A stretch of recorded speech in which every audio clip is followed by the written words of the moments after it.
தந்தை தலைவர் என்ற காரணத்தினால் திமுகவின் தலைவராக ஸ்டாலின் உள்ளதாக முதலமைச்சர் எடப்பாடி பழனிசாமி குறை கூறிய நிலையில் முதலமைச்சர் பதவிக்காக வி.கே. சசிகலாவின் காலில் மண்புழு போன்று தவழ்ந்தவர் எடப்பாடி என்று மு.க. ஸ்டாலின் காட்டமாக விமர்சித்தார்.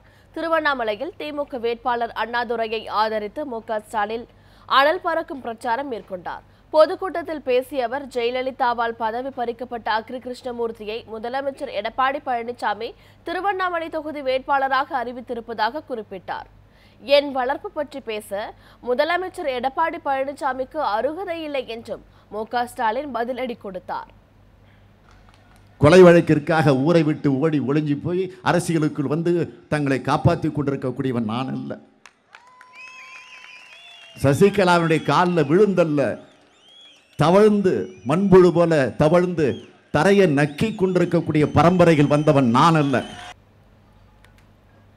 வறுமையை ஒழிக்க அதிமுக நல்ல திட்டங்களை செய்து வருவதாக ராமதாஸ் கூறுவது வேடிக்கையானது என்று மு.க. ஸ்டாலின் விமர்சித்தார்.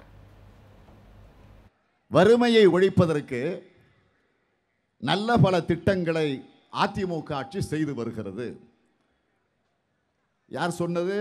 பெரியய்யா டாக்டர் ராமதாஸ் அவர்கள். வறுமையை ஒழிப்பதற்கு நல்ல பல திட்டங்களை அதிமுக செய்து வருகிறது என்று பிரச்சாரத்தில் இந்த வார்த்தையை அவர் சொல்லி இருக்கிறார். யாருடைய வறுமையை ஒழிச்சிருக்கு? ஒருவேளை பெரியய்யா சின்னையாருடைய வறுமையை ஒழிச்சிருக்கலாம்.